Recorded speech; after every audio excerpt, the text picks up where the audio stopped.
여러분들의 성경을 읽어가면서 또 성경을 많이 본 분들은 좀 이런 부분들을 잘 알 수 있는데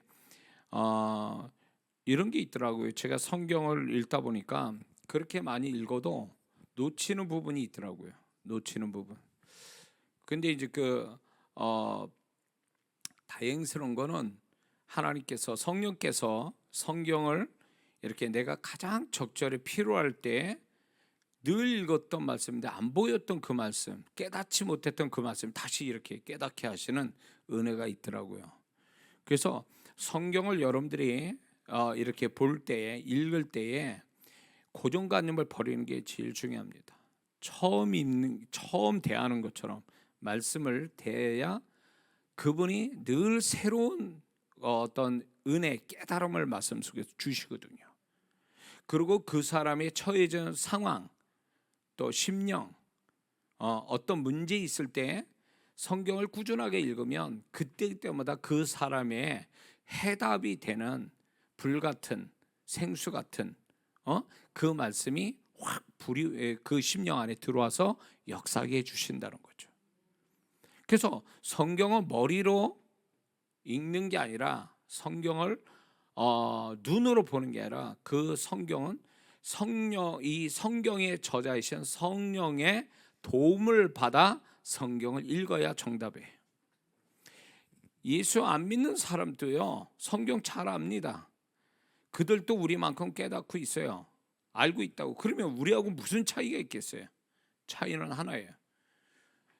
예수 안 믿는 분은 성경의 저자이신 성령의 도움을 받지 못하는 거고, 우리는 구원받은 자이기 때문에 성령의 도움을 받아 성경을 볼 수 있다는 거죠. 이게 엄청난 차이예요. 그러니까 성령에 의해서 말씀을 보는 자는요 그 말씀 한마디에 뒤집어질 수 있거든요. 그런 인물들이 얼마나 많습니까? 한 말씀에, 한 단어에 그의 인생이 바뀌는 경우가 얼마나 많냐 말이에요. 이게 성경이 이 능력이 바로 거기 있다는 거예요. 우리는 성경을 문자적으로만 이해하는 대로만 그거를 대하려고 보니까 이 3차원적인 우리의 머리로 이해를 하려니까 말씀의 능력이 안 나타나는 거예요. 성령에 의해서 말씀을 봄으로 인해서 그 성령께서 성경의 저자이시기 때문에 성령께서 그 말씀을 살아있게 역사하신다는 거죠. 근데 그거 성령께서 우리의 모든 걸 아시는 그분이 말씀을 이끌어 가신다는 거예요. 말씀 속에서 우리에게 해답을 주고, 말씀을 우리가 하나님의 음성도 듣지만 성경을 통하여 그분의 음성이 확실하게 들려진다는 거예요. 근데 많은 성도들이 성경을 이렇게 늘 성실하게 대하지 않으니까 말씀 속에서 우리를 무지함을 깨우쳐 주시고 우리의 문제 해결이 되고 우리에게 축복이 되는 어떤 지혜를 갖게 하는 거, 이런 거를 경험하지 못한다라는 거예요. 그래서 성경을 잘못 이해하게 되면, 성경을 잘못되면 어떤 식으로 대하냐면 이렇게 뭡니까? 주술적인 그런 개념을 가지고 오늘은 어디로 볼까 그래가지고 주님 이 손을 지켜주셔서 성경을 필 때 저한테 꼭 필요한 말씀 주세요. 쫙 필 때 뭐가 나왔을 것 같아요? 가르뉴나가 가서 목매어 이런 말씀 나오면 골치 아파지는 거예요. 그러니까 이게 성경을 주술적으로 대하면 위험하다는 거죠. 응? 하나님은 성실한 데에게 복을 주신다고 약속하셨거든요. 성실한데 모든 면에서 성실해야지 빠짐없이 이렇게 빠뜨리지 않고 규칙적으로 해야 그 속에서 하나님이 내 사정하시고 나의 모든 문제를 하시고 나로 축복하시려는 것이, 이제 그분이 역사할 때 환경부터 사람부터 돈부터 주고 역사하는 게 아니라 우리의 생각부터 뒤집어지게 해서 우리의 심령을 뒤집게 하시는데, 이거부터 축복이 시작되는데 그 뒤집는 게 말씀이란 말이에요. 하나님의 음성이고 말씀인데 우리가 이걸 놓쳐서는 안 된다는 거죠. 응? 많은 성도분들이 이게 하나님의 축복을 외부에서 오는 걸로 시작하는 줄 아세요? 우리의 축복은 외부로부터 오는 게 아니라 내부, 우리 안에서부터 시작이 된다는 거예요. 그것도 뭐냐? 우리 생각에서 출발이 하신다는 거죠. 그러려면 우리가 그런 하나님의 음성 듣고 깨닫게 하시고 이런 거에 대해서 말씀이 절대적인 거예요. 근데 이제 이렇게 소위 기도 많이 하는 사람들, 혹 이렇게 기도와 말씀이 균형 있게 가야 될 사람들이, 성도분들이 기도 없이 말씀만 붙잡는 사람도 문제고, 말씀은 하는데 기도는 또 안 해. 이게 균형을 안 맞으면 신앙이 문제가 생긴다는 거예요. 응? 그러니까 기도와 말씀은 이 성실하게 균형 맞춰 가야 된다는 거죠. 그래야 이 사람이, 하나님이 이 사람을 아주 이렇게 균형 있게, 조화와 균형 있게 존재와 신앙과 삶을 축복해 가신다는 거죠. 이해가 되십니까? 그래서 하나님의 말씀을 이렇게, 저는 그래서 시편을 많이 읽으라고 그래요. 왜냐면 제가 경험한 거기 때문에. 청년 때 저는 시편을 통해서 놀라운 경험을 많이 했거든요. 왜냐면 그 시편은 성경 66권이 다 하나님의 감동으로 된 건데, 유독 그거를, 그 66권을 어떤 우리의 어떤 정서, 우리의 감성을 가장 많이 건드는 부분이 바로 시편이에요. 그래서 시편에는 강렬하게 두 가지 감성이 있는데, 그 쓴 자의 감성과 하나님의 감성이 시편에 가장 풍성하게 나타나 있어요. 그래서 저는 이제 청년 때 이제 주님 떠나 살다가 다시 돌아와서 제가 이제 기도와 말씀을 볼 때 이 시편을 누가 가르쳐 주는데, 시편을 읽는 가운데 거기서 놀라운 내 안의 변화와 이 시편이 있는 가운데 그분의 감성, 하나님의 감성을 거기서 발견했어요. 거기서 채워지는 역사가 일어났어요. 두 가지 감성이 제게서 일어나더라고요. 그러니까 그걸로 통해서 제 어떤 찌꺼기 같은 나의 어떤 인간적이고 잘못된 그런 감성들, 생각들이 다 씻어 나가는 거로 경험하게 되거든요. 그래서 뭔가 좀 하나님에 대한 어떤 감성을 살려고, 하나님의 감성을 받으려고 하는 사람이 있다면 저는 시편을 읽으라고 그래요. 그 속에서 경험하라고 말씀하거든요. 틀림없어요. 그래서 이게 성경이 우리가 문자적으로 자꾸 이해하려고 하지 말고, 제가 몇 번 얘기했을 거예요. 성경을 잘 보는 사람은, 머리가 좋은 사람이 성경 잘 보는 게 아니에요. 그렇게 하면 서울대 나오고 교수하는 분이 성경을 더 잘 알아야 되는 거잖아요, 우리보다. 그러나 그렇지 않단 말이에요. 성경은요, 지식의 대상이 아니에요. 이 성경은요, 우리는 이 성경이 하나님의 감동으로 됐다라는 얘기가 하나님의 마음이 들어간 성경이라는 얘기예요. 그러니까 하나님의 감성이 들어가요. 하나님의 생각만 들어간 게 아니라 하나님의 감성이 있다는 얘기예요. 그러면 그 하나님의 감성을 발견하려면 어디에다 초점을 둬야 되냐면, 내가 이 말씀을 문자로 이해하겠다라고 그런 개념, 그런 방향으로 성경을 대하는 게 아니라, 내가 이 성경 안에서 하나님의 감성을 느끼겠다라는 개념으로 성경을 봐야 돼요. 느끼겠다. 이해하겠다라는 건 머리의 문제고, 느끼겠다라는 건 가슴에 가는 거예요. 근데 성경을 느끼는 자가 이해하기도 쉽고 믿어지기도 쉬워지는 거예요. 그래서 남자보다 여자가 감성이 발달돼 있죠. 그러니까 여성이 훨씬 더 하나님을 믿고 신뢰하고 따르는 게 남자보다 훨씬 나아요. 그래서 이 교회 안에도 성도가 구분이 80%가 여자 성도라는 이유가, 그 여자 성도가 남자보다도 훨씬 감성이 앞서기 때문에 이 감성을 가진 사람이 훨씬 더 하나님을 잘 믿고 순종하고 따를 수 있는 그런 능력이 있다, 그 얘기예요. 왜 남자가 잘 신앙생활이 잘 성장하지 않느냐? 머리 써서 그래요. 머리를 쓰니까 이게 머리로 이해되는데, 이게 감성이 없으니까 믿어지지도 않고 순종도 안 돼요. 이해는 되는데. 그러니까 성경은 이해해서 지식 쌓는 게 아니란 말이에요. 성경은 믿어져서 순종이 돼야 된다는 거죠. 말씀이 믿어져서 순종이 되려면, 믿어지려면 이 머리로 이해하는 것보다 감성으로 느껴지는 게 훨씬 믿어지기가 수월하다는 거죠.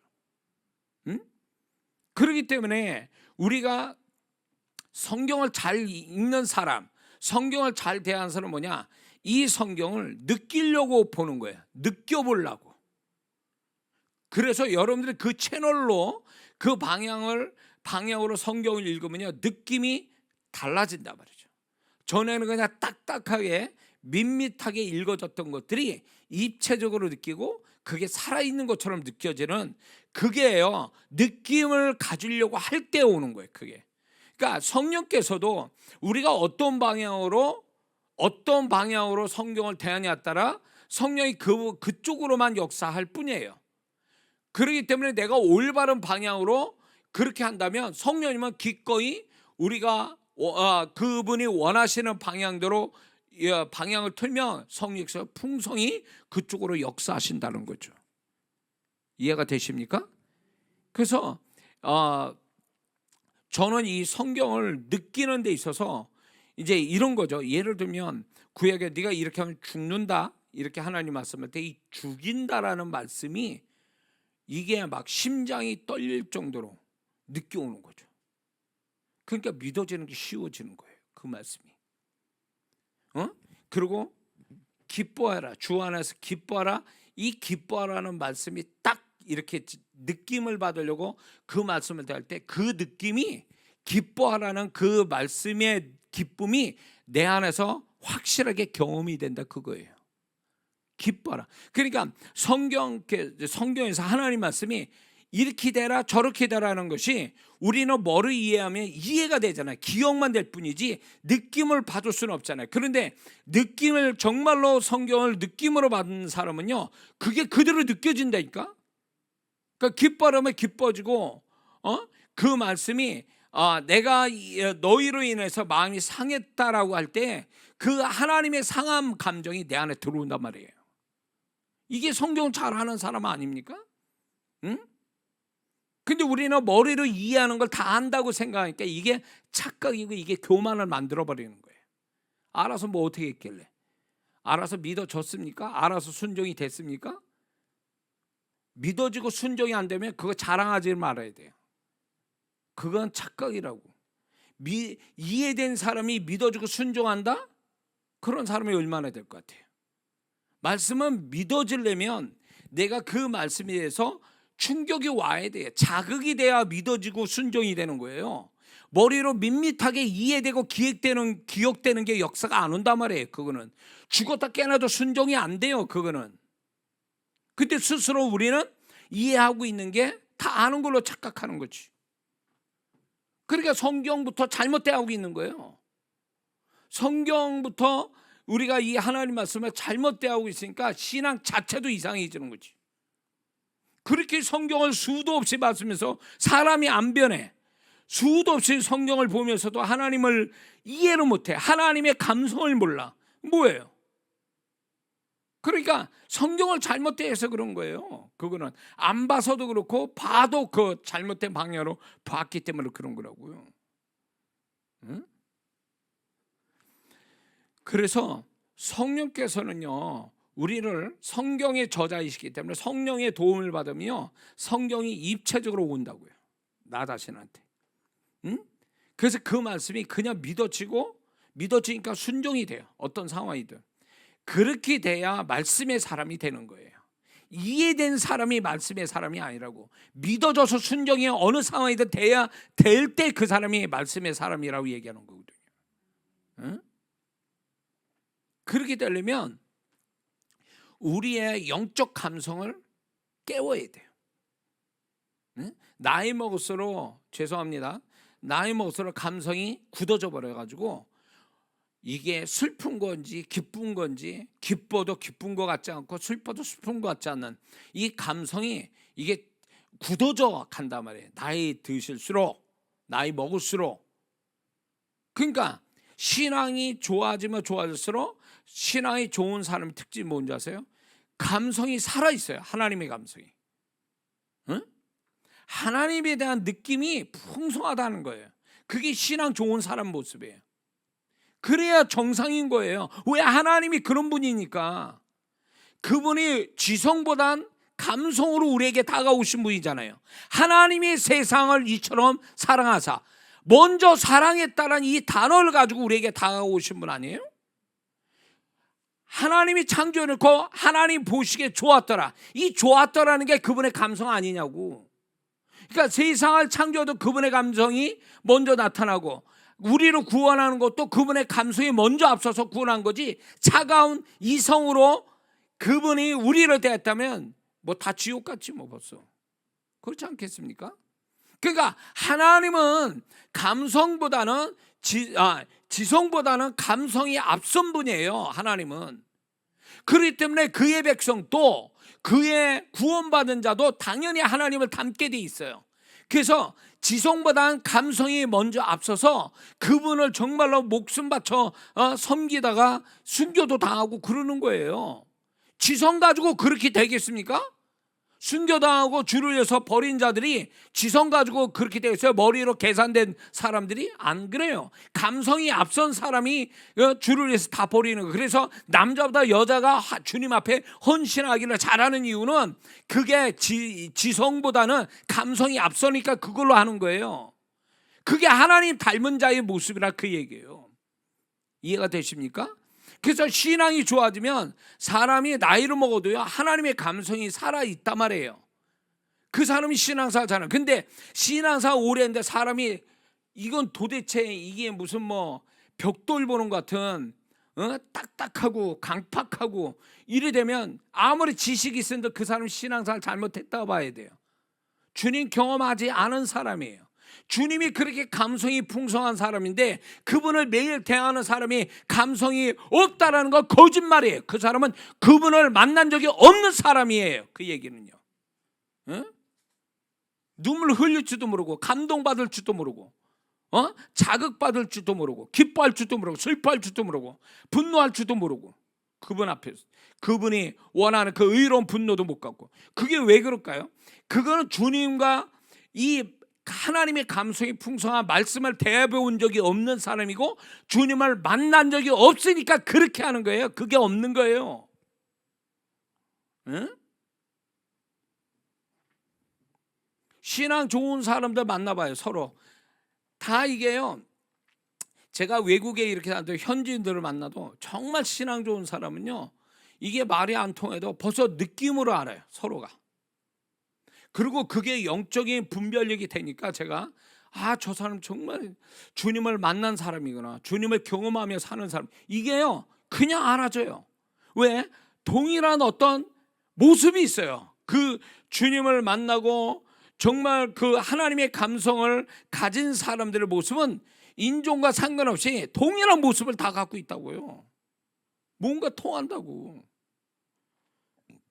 근데 이게 신앙을 지식으로 배운 사람들, 머리로 배운 사람들은요 그렇지 않아요. 별거 다 따진다고.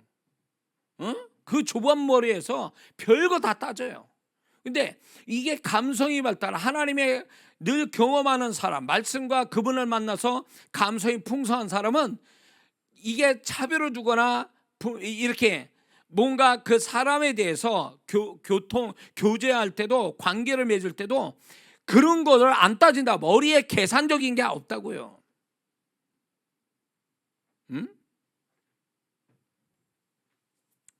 그러니까 우리도요 하나님이 그분은요 그분이 우리를 향한 감성이 결국 그분 스스로가 바보가 되신 거예요.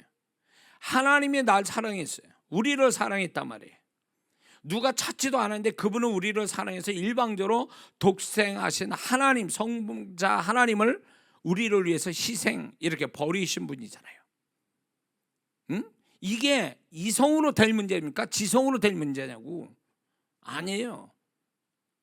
하나님의 감성으로 그것이 가능한 일이에요. 우리도 하나님께 헌신할 때에 계산하는 사람 절대로 헌신 못합니다. 당연히 해야 될 11조나 헌금 안 합니다. 그 사람들이요. 근데 정말 하나님의 감성을 가진 사람은 계산이 없어요. 그냥 그분이 좋으니까, 그분이 원하니까, 그분이 기뻐하니까 그냥 하는 거예요. 그게 신앙이란 말이에요. 그게 그렇게 돼야 되는 거예요. 그게 하나님과 나와의 그 감성이 맞아 떨어지는, 그게 시편이라고. 그 시편. 왜 하나님의 다윗을 좋아하시는데 하나님의 감성과 다윗의 감성이 같아요. 그러니까 하나님이 내 마음을 가진 자나 내 마음과 합한 자라고 얘기하신 이유가 거기 있는 거예요. 응? 그러니까 하나님은 자기하고 당신과 같이 비슷한 사람을 좋아하시는 거예요. 그런 사람을 존귀 여기시고. 응? 그래서 저와 여러분들이 지금 세상이 굉장히 강팍하게 돌아가잖아요. 마음이 굳어진 상태로 돌아가잖아요. 그래서 짐승 같지 않은 사람들이 많이 나오잖아요. 그런 세상에 우리는 살고 있잖아요. 그런 속에서 우리는 하나님을 향한 감성이 가면 갈수록 발달돼야 돼요. 그게 정상인 거예요. 세상이 차갑게 돌아서 짐승 같지도 않은 사람이 등장하는 이때에 우리는 하나님 감성을 가진 자로서의 세상을 따뜻하게 하고 하나님과의 어떤 이 감성으로 신앙생활 잘함으로 인해서 많은 사람에게 영향력을 끼치며 살아가는 사람으로 살아야 이게 마땅하다, 그 얘기예요. 믿습니까? 차가운 지식자라는 거, 그게 그 사람 망치고 있는 게 차라리 모르는 게 나아.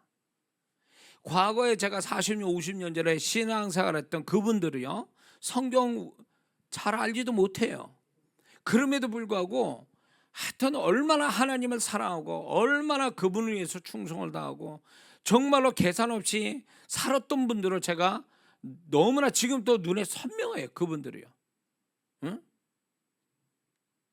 그 할머니 권사님들 허리 구부러져가지고 새벽 기도를 하는데, 한겨울에 새벽에, 그 옛날에 얼마 추웠어요. 40년 50년 그 새벽 기도에 하루요. 그때는 이제 이게 산을 하나 넘어가야 돼요. 근데 눈 또 왔다. 컴컴하지, 바람 차지, 눈 또 왔지. 30분 그 논길을 따라서 새벽 기도 하러 오세요. 뭐가 그렇게 그분들을 이끄는 거예요? 응? 지식이 아니에요. 나는 그때 그런 할머니 권사님들 정말 훌륭하다. 정말 진짜 저분이 성경을 잘 아시는 것도 아닌데 그 안에 하나님을 사랑하고 하나님과 교통하는 사람이 되니까 이게 뭐 가다가 얼어 죽는 한이 있더라도 새벽을 그렇게 가요. 30분 걸어서 오신다고. 옛날에 교회차가 어디 있어요?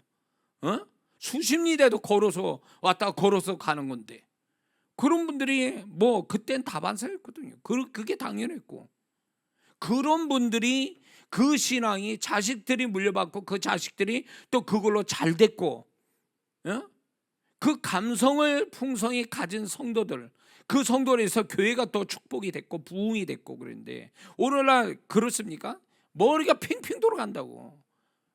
그러니까 이게 머리가 너무 잘 돌아가니까 벌써 이제 목사님 얘기해도 그 다음에 무슨 말 나올지도 다 알고 있고, 목사님만큼의 성경 지식도 있고 영적 체험도 있고 막 이러니까, 그런 머리 가지고 그러면 교회를 부흥시키고 가정을 축복되게 하냐? 그렇지 않거든요. 왜 그럴까? 한 가지예요. 하나님의 감성이 없는 거예요. 하나님의 감성이 빠졌다고. 이거는 머리는 채워진 건 있는데, 그래서 세련된 신앙은 되는데, 세련된 어떤 보여지는 신앙은 되는데, 실제로 그분과 소통하면서 그분과의 가까워질 수 있는 하나님과의 감성은 아예 없는 거예요. 세상을 닮아가지고. 그러니까 그런 사람한테 주님 얘기하잖아요. 딴 나라 외국어 듣듯이 들어요.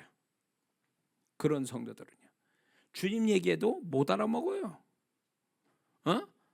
주님을 얘기해도 그게 무슨 말인지도 이해 못한 사람이 있어요. 제가 그런 설교해도 무슨 말하는지 모르겠다요. 난 정말 그런 분들이 참, 이게 실제 있는 일이에요. 그러니까 주님과 살아본 적이 없는 거지. 구원받고 나서 종교적인 생활을 한 거예요. 교회 생활을 한 것뿐이지, 주님을 만나서 신앙생활하고 주님을 경험하는, 하나님의 감성을 경험하는 성경을 대해본 적이 없는 거예요. 그게 무슨 신앙이에요, 그게? 그걸 어디다 신앙이라고 팀입니까? 그걸 주님이 그 사람을 알아주실 것 같습니까? 주님도 그러잖아요. 도무지 내가 너를 모르겠다라는 사람도 있잖아요. 그럴 가능성이 있다니까. 그래서 저는 이런 지금 세상의 어떤 풍조에 비추어서 교회에도 그게 바람이 불어가지고 우는 자가 없어요. 기뻐하는 자가 없어요. 진실로 같이 그거를 같이 울고 같이 기뻐하는 사람들도 없어요. 성도들도. 이게 감성이 빠져가지고 이게 절제를 하려고 이게 감성을 안 드러내려고 절제를 합니다. 절제를 하고, 그리고 이게 하나님께 감정을 드러내야 되는데 감정을 드러내지 않아요. 기도 속에 울지도 않아. 회개도 입에서 말 뿐이지 마음 밑바닥에서부터 나오는 회개는 또 아니에요. 감성적인 회개가 아니라 굉장히 이성적인 회개를 하고 있는 거지. 응? 그게 무슨 신앙이요? 응? 복음서에 나타난 주님 만난 사람들이 이성적인 사람이었습니까? 주님이 그 사람들을 이성적으로 대하셨냐고. 그게 이 주님, 우리 하나님 몸으로 입고 오신 그 예수님, 이 성경, 이 모든 게 하나로 이어진데 이 감성, 하나님의 감성으로 흘러가게 돼 있거든요. 그 감성으로 그분이 또 예수님 또 사역을 하신 거고. 응? 근데 우리는 그거대로 가는 게 아니라 반대로 가고 있어요. 세상 풍조 따라서 계산적이고 강팍하고 마음 닫아놓고 몸뚱이만 움직이고. 그러니까 그분이 이게 맞아떨어져야 뭐 그분이 역사를 해주시고 그랬는데 감성이 안 통하는 거예요. 하나님의 감성은 풍성한데 나는 굉장히 차가운 거지. 마음 딱 닫아놓고 차갑고 강팍하고. 그러니까 겨우 못하는 거예요. 응? 주님이 그런 분이냐고. 응?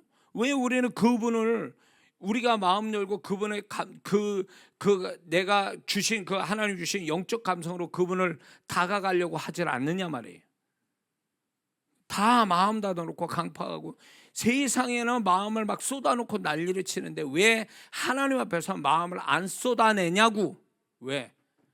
찬송 부를 때도 입만 가지고 있고 설교 들을 때 머리로만 듣고 있고 귀로만 듣고 있고.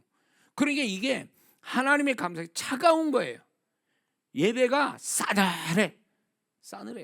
어느 날 예배를 드리려고 주일날 아침에 예배를 딱 드리는데 이게 한두 번 경험한 게, 예배를 드리고 이제 통성기도 하면서 시작을 합니다. 그 전에 왜 이 통성기도를 시작한 줄 아세요? 자, 전에 전통적으로 묵상함으로 이제 기도 시작합니다. 이렇게 시작을 하는데 그렇게 하는데 제가 또 그때 당시 이제 이게 더 풍성하지 않았을 때 영적으로. 근데도 딱 뭐가 오냐면 나 혼자 있는 기분이야. 교회에 분명히 주일날 예배 드리고 있는데 혼자 있어요. 느낌이 아무도 없는 것 같아. 이 얘기 뭔지 아세요? 영혼들이 차요. 다 묵상하자니까 다 자고 있어. 반응을 안 하는 거야. 하나님 앞에 영들이 하나님께 반응을 안 해. 그러니까 조용하니까 자는 것처럼 보이고, 나는 이렇게 나도 묵상 주님을 생각하며 이렇게 하는데 나 혼자 예배 드리는 기분이에요. 눈을 감고 있으니까 나 혼자 있는 기분이에요. 혼자. 그때 제가 느낀 게 있어요. 그때로부터 안 되겠다. 영혼을 깨워야 되겠다. 그래서 예배 시작할 때부터 찬양하고 찬송 부르지만 통성기도로 방언기도를 힘있게 해서 영을 깨워야 그 영들이 깨어난 상태에서 하나님께 영으로 예배를 드리지. 이게 묵상하니까 전날 밤에 뭘 했는지 도대체 와가지고 다들 다 자고 있으니까 영들이 조만간 또 이제 그 카타르 월드컵 한다니까 아마 새벽에 그냥 하나님께 토요일날 걸리지 않기를 바라는 거예요. 토요일날 걸리면 또 밤새도록 축구 보다가 또 주일날로 오겠지. 졸린 눈 가지고. 그러면 무슨 예배가 되겠냐고. 그게 무슨 예배가 되겠어. 영들이 다 자고 있는데. 하나님의 영에서부터 그 사람이 살아있는 영혼이 하나님의 반응에서 뭔가 하나님 받으셔야 되는데 영들이 다 자는데 몸뚱이만 뜰렁와 있어. 그게 무슨 예배예요. 그게 무슨 예배입니까? 설교를 들어도 이쪽 듣고 이쪽 들었는데 이쪽으로 또 나가. 이게 마음에 와 닿는 게 없어. 조금 뭔가 좀 저기 하면 머리로만 가지 이게 가슴으로 와서 이게 자극이 되거나 감동을 주거나 이렇게 감성을 건드는 게 아니에요 또. 그러니까 신앙이 그게 되겠냐고. 신앙이 무슨 사무적인 일 하는 거예요 지금 우리가? 신앙이 사무적인 일 처리하는 거냐고. 그건 아니잖아요. 근데 왜 신앙이 그 모양이에요 우리가? 왜 하나님께 감성을 안 드리냐고. 왜 그 하나님과 감성으로 교통하려고 하질 않느냐 그 얘기예요. 어떤 때는 제 경험이지만 많은 말을 하는 것이 이게 오히려 그분과 소통하는데 방해가 되겠구나라는 생각이 들 때가 있어요. 경험해 봤습니까? 많은 말을 하는 게 그분과 소통하는데 방해가 돼. 말을 하는 자체가. 그러면 그때는 말을 하는 게 아니라 내 마음을 담아서 드리는 걸로 시작해. 그러면 그게 훨씬 더 그분과 소통하는 게 더 원활해져요. 막힘이 없어요. 그러면 내가 그분의 마음을 내 마음을 그분께 드리면 또 그분이 마음을 담아서 나한테 그거를 반응해 주세요. 그러니까 이게 많은 말보다 훨씬 더 나한테는 유익이 되고 훨씬 더 깊어지고 훨씬 더 이게 그분과의 친밀함을 가질 수 있는 비결이 되더라 그 얘기예요. 그분이 우리가 뭐 못 알아들어서 말을 해야 되는 거예요? 아니거든요. 우리는 그분이 야 말을 하지 말고 네 마음을 좀 나한테 다오. 네 그 감정을 나한테 좀 보여다오. 네 마음을 나한테 보내라. 이렇게 사인을 보내는데 우리 그걸 안 한단 말이에요. 안 하고 말로만 그냥 계속 어떻게 뭔가 하나님 이해시키려고 그러고 그분이 또 잊어버릴까 봐 한 말 또 하고 자꾸 기억시키려고 하나님 이런 식의 신앙이 돼버리니까 하나님과 관계가 이상해지는 거예요. 하나님과의 관계가. 여기 그런 성도들 와 있어 지금. 들어와 있다고 지금. 그러니까 자기 신앙이 왜 나는 이렇게 밋밋하고 내 신앙이 차갑지? 내 신앙이 이렇게 아무런 반응이 또 없지라는 해답이 여기 있어요. 그분은 감성이 어마어마하거든요. 어마어마해. 그 감성에 막 눌려서 막 죽을 것 같은 그런 감성을 그분이 갖고 계신데 그분이 그 감성을 나한테 주시는데 그분의 감성이 수천 마디 내지는 수많은 깨달음보다 훨씬 더 그게 진하고 그게 나에게 훨씬 더 많은 것을 나한테 부어주고 그게 믿음을 주고 그게 하나님을 더 사랑하게 만들어 주더라 그 얘기요. 이해가 되세요? 경험된 분들은 내가 이 무슨 말인지 이해는 될 거예요. 경험하신 분들은. 그렇지 않은 분들은 지금 저 목사 뭐 얘기하는 거야 도대체. 이렇게 할 수도 있어요 사실. 근데 자 구약이든 신약이든 그분은요 차가운 이성을 가지고 우리를 잣대로 계산하고 딱딱 이렇게 자르신 분이 아니란 말이에요. 그걸 뻔히 알면서도 그분 앞에 우리가 너무 하나님보다 더 차가운 이성을 가지고 그분에게 접근하니까 그분이 좋아하질 않아요. 말씀이 없어요. 그런 영혼한테는 말씀이 없다고. 그러니까 죄송합니다. 다 그런 건 아니에요. 그러나 남자보다 여자가 하나님 음성 잘 듣고 하나님의 감성 잘 받고 왜 그럴까요? 여자가 특별하기 때문에 연약하기 때문에 안 그래요. 여자가 훨씬 더 감성으로 하나님을 가까이 가는데 유리한 면이 있는 거예요. 그 면을 여자 성도들은 그걸 잘 사용하고 있는 거고요. 그래서 저는 오늘날 이거 하다 끝날 것 같아요. 오늘날 성도들이 이 하나님의 감성을 되찾아야 돼요. 회복해야 돼요. 그래서 풍성해져야 돼요. 그러면 주님 한마디만 해도 벌써 이미 수만 마디가 그분과 나와의 사이에 오고 가는 거예요. 이게 기가 막힌 거예요. 이게. 제가 신학생 때 정말 주님과 너무너무 진짜 정말 이렇게 너무 친밀함이 있어가지고 그분에게 주님이라고 주님이라는 말만 써도 눈물이 막 오고, 주님 그럼 벌써 그분이 내 마음을 이미 다 알고 있어서 해답을 그냥 즉시로 그냥 들어오는 거예요. 그분의 마음이, 그분의 마음을 부어주는데 그분의 마음이 나의 치료제고 나의 응답이에요. 내가 말하지 않았는데. 이게 그래서 제가 신앙이 가장 좋은 때가 언제냐라고 누가 묻는다면 저는 신학교 다닐 때예요. 아무것도 가진 것 없고 그분과 만남이 깊어져서 그분만 보였고 그분만으로 충만했던 그 시간들, 그게 저한테는 인생의 가장 제가 가장 좋은 신앙을 주님 앞에 보였던 때였다는 거죠. 지금보다 지금은 훨씬 더 그때보다도 지식이나 영적인 능력이나 이런 것들이 많아도 그때만큼 안 된다 그거예요. 제가 그 시절이 있었기 때문에 그거를 자꾸 이렇게 뭐라 그럴까? 그래 내가 멀리 떠나왔어. 그때에 비하면 나는 많이 주님과 간격이 생긴 거야. 사역한다는 그 이유 하나로 이렇게 생각하거든요. 응? 여러분들이 가장 주님과 사이가 가까웠을 때가 언제인가를 좀 생각해 보세요. 그리고 그때로 생각해서 지금 나는 어떤가를 생각해야 돼요. 주님과 간격이, 거리가 어느 정도 멀어졌는지 가까워졌는지 한번 생각해 보라는 거예요. 주님과 가까우잖아요. 주님과 간격이 가까우면 어떤 일을 벌이냐면요, 그분의 감성이 그냥 밀려오고 나는 또 그분에게 그분에게 감성 표현하는 거를 쉬지 않고 해요. 이게 그분과 가까워진 증거예요. 그게. 그러면 주님과 간격이 멀어진 사람은 어떠냐? 그냥 대면 하는 거예요.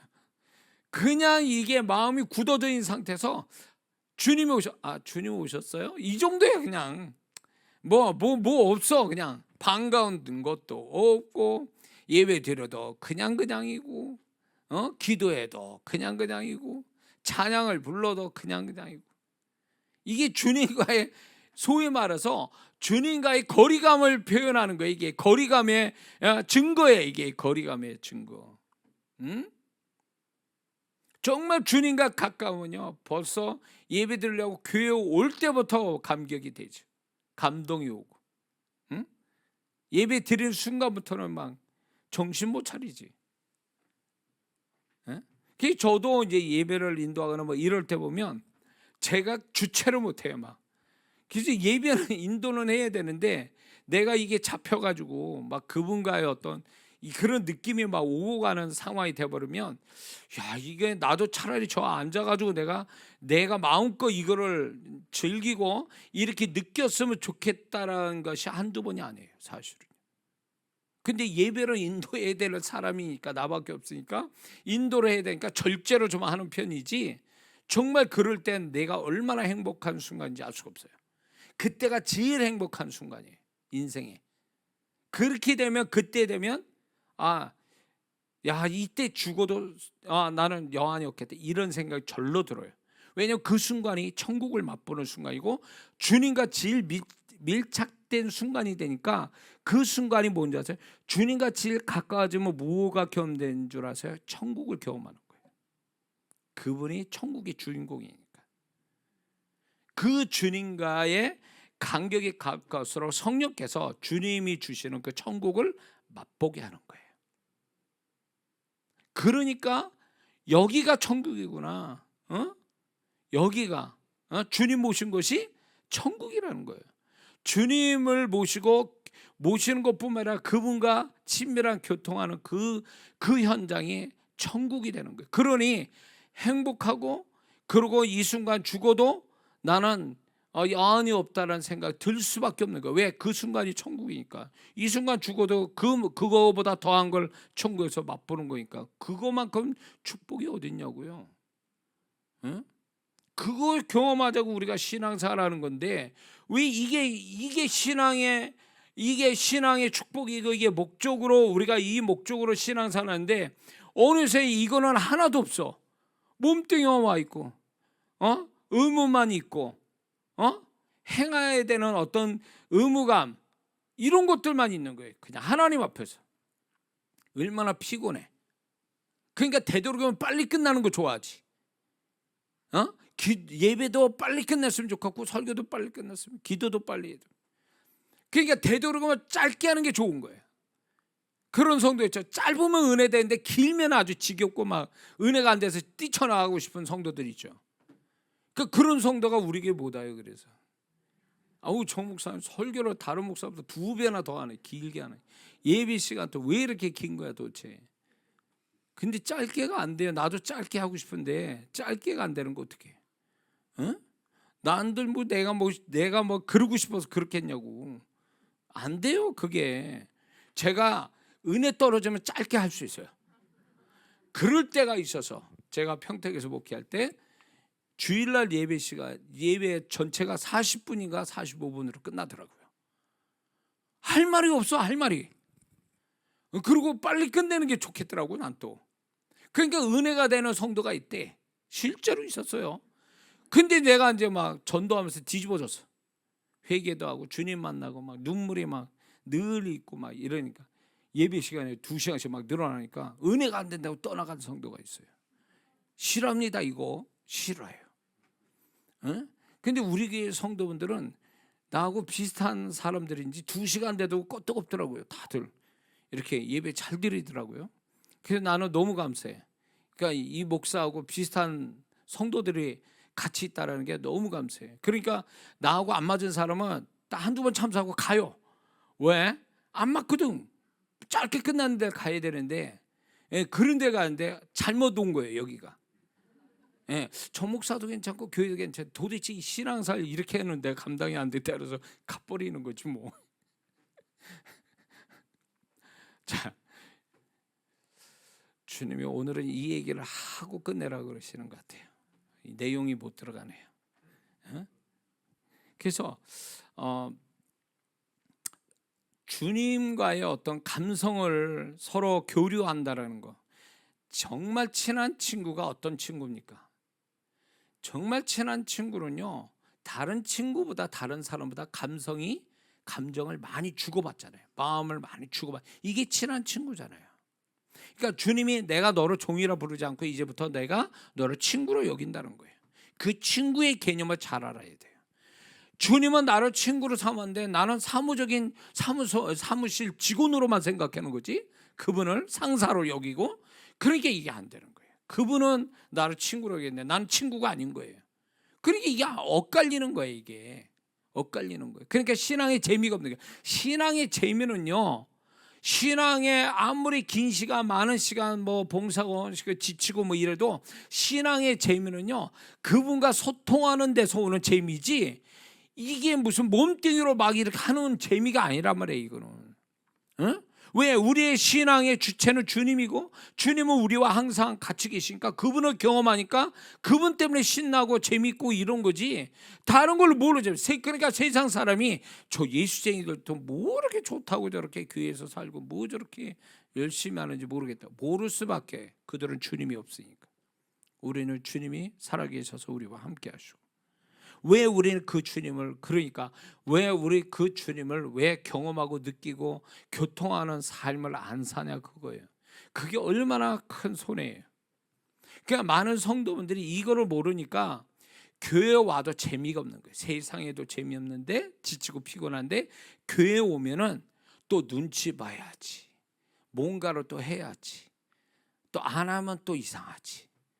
그러니까 신앙이 어설픈 성도는요. 안절부절해요. 못 올 때 온 것처럼 빨리 끝나고 집에 가야 돼. 집에 가야 돼. 그래야 안정감이 생겨요. 집에 가야. 그게 왜 그러냐면 교회라는 데가 이게 주님을 경험해서 주님 때문에 막 그냥 주님께 더 가까이 가는 그 맛 때문에 신앙사라는 게 교회에서 하는데 주님이 빠져버리니까 이건 도대체 부담되는 교회가 되는 거예요. 부담스러운 거예요. 교회 온다는 자체가. 차라리 노래방 가서 한바탕 노래하는 게 더 그게 신나는 얘기인데 교회는 부담스러운 거야 이게. 그러니까 그런 성도는 뭐가 필요하냐면 빨리 주님을 경험시켜 줘야 돼요. 주님을 만나는 신앙이 돼야 돼요. 그러면 정말 오지 말라도 교회 오고 뭐 혼자서 신나하죠. 그게 신앙이거든요. 그래서 신앙생활에 뭔가 내가 시들은 꽃과 같다. 이 가을처럼 막 그냥 저기 잎사귀도 떨어지고 그냥 생명이 사라지는 것 같은 느낌 받는다 그러면 그 사람은 다른 문제가 아니에요. 아, 세상 사는 게 지쳐서 아니요. 그 사람은 주님을 경험하지 않아서 그래요.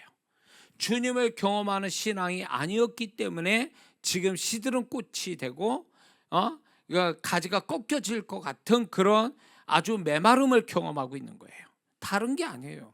그분은 우리에게 생명을 주시고 지금 또 우리에게 풍성한 생명을 주시고 그분을 위해서 정말로 세상 정말 그분 때문에 행복하게 살 수 있게 만들어 주신 그분인데 그분을 경험하지 않으니까 이게 뿌리에 영양분을 못 받는 줄기가 돼버린 거죠.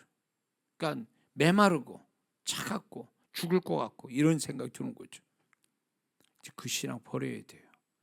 우리가 365일 동안 이게 교회에서 살면서 봉사한들 그 사람이 영혼의 만족이 올 것 같습니까? 절대 안 그래요. 그 봉사로 그 예배로 그렇게 한다고 되는 게 아니에요.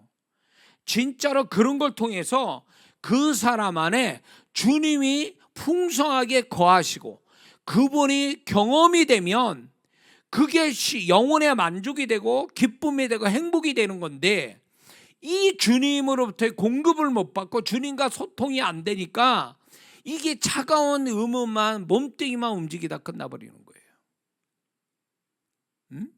왜 같은 주님인데 내게 계신 주님이나 저 성도한테 있는 주님은 동일한 주님인데 나는 경험하는데 저 성도 왜 경험이 안 돼? 내가 신령한 건 다른 문제예요. 이거는 관심의 문제고 그분을 얼마나 의식하느냐 이 문제거든요. 이거는 그렇게 해서 그분께 가까이 가려고 내 마음을 열면 그분은 얼마든지 나를 받아주시는 분 아니에요?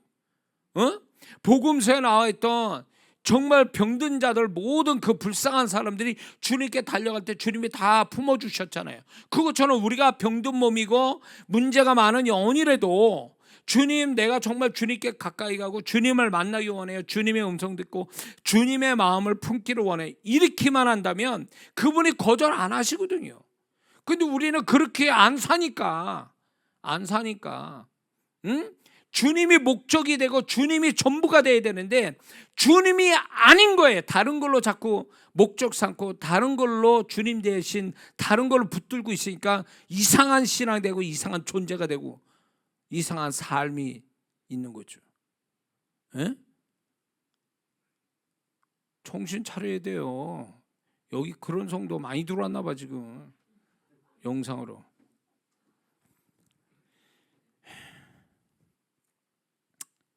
저를 찾는 이유가 뭔지는 모르겠지만 저는 하여튼 제가 주님이 원하시고 또 제가 원하는 것은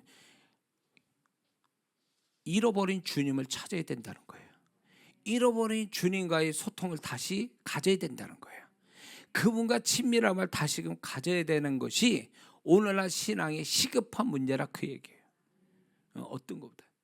근데 이게 목적이 아니고 다른 게 목적인 사람은요 여기 재미없어요. 딴 데 가야지. 아주 뭐 지금 유튜브가 얼마나 막 아주 짜릿짜릿하고 막 얼마나 흥미거리들이 얼마나 많아요. 이런 어떤 신앙 안에서도 뭐 현란해요. 막 그 제가 이렇게 잠깐 보면 뭐 대단한 분들 많아요. 그런 분들 찾아가서 재미를 보든가. 근데 여기는 그런 데가 아니거든. 그런 데가 아니에요.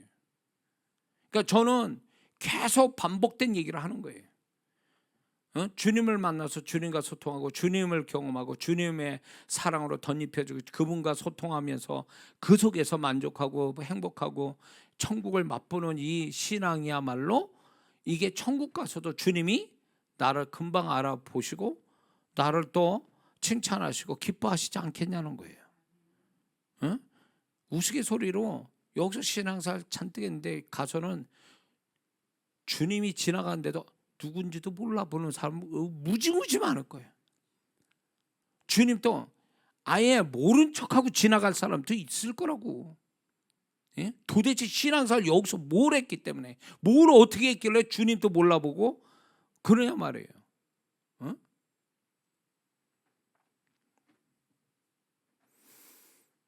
자, 구약과 신약을 보세요. 정말 주님이 하나님이 사랑하는 자, 종기 여긴 사람이 누구였을까요? 그분과 늘 가까이 있는 사람 아니었어요? 다윗, 신약의 바울, 복음서에 나타난 그 사도들. 다 그게 뭐예요? 그분과 가까이 있었던 사람들이잖아요. 하나님의 초점이 여기 있다고요. 뭘 했느냐가 중요한 게 아니에요. 했느냐가 중요한 게 아니란 말이에요. 동행하는, 그분과 동행하는 에녹이 그분과 동행해서 죽을 맛보지 않고 천국 가는 자도 있죠. 노아가 하나님과 동행해서 그런 홍수에서 심판에서 살아났고 새로운 인류가 또 되죠. 하나님과 동행하는 자의 축복은요, 이게 계시되어 있는 거예요. 오늘날 우리의 신앙이 하나님과 동행하는 자 되지, 무슨 능력 받아가지고 뭐 체험한 이런 거 잘하는 사람들 아직 모르는 거예요. 신앙이 아직 모르는 거예요. 핵심을 뭐 잡지 않고 곁다리 지금 다른 들 붙들고 지금 그게 진짜 그 제일 큰 걸로 여기고 살아가는 거예요. 어처구니 없는 거죠. 응?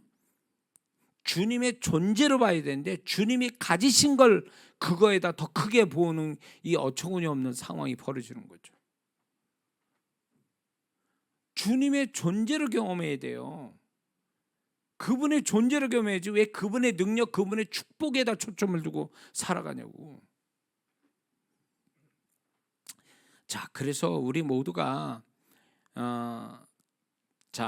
그래서 우리가 이제 주님을 경험하는 신앙 되기 위해서 말씀을 감성으로 이렇게 느끼면서 보려고 하고, 그분에게 마음을 드림이 항상 있어야 돼요.